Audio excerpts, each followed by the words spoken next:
It's a balancing act working with mixed media paper. If you're using a lot of water or liquids, there's a fine line that you cannot cross. If you use too much water, you're going to disintegrate the paper and just destroy the integrity of the whole piece of artwork. And with this project in particular, the main hero piece was done at a very, very large scale. Otherwise, I might have considered doing it with watercolor paper instead. However, I don't have rolls of watercolor paper to that size, and it would not have been a very fun project to try to roll out that size watercolor paper and manipulate the paper and tape it down to a nice, smooth, flat surface that, again, would be trying to curl upon itself even after you finish, you untape it, and you get it scanned in. So the mixed media paper was the best option with this project.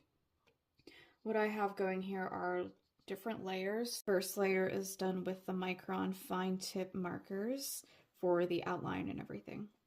And then my trusty go-to Winsor Newton Pro markers for the lovely gray scales and gray tones of shading.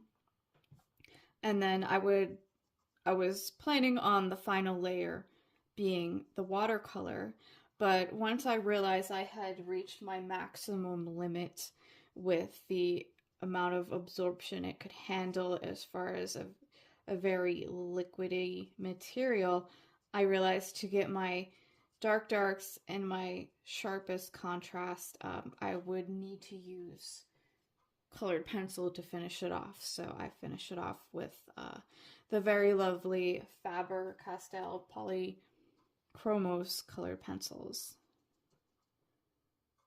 I always leave my options open for improvising to get to the best solution that works for me. If something doesn't produce the results that I was aiming for, it doesn't just stop there.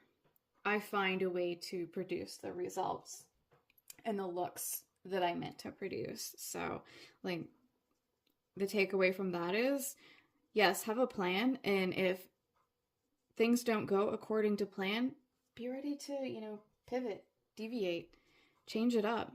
Think, on your feet and in the moment, and just go. You don't stop.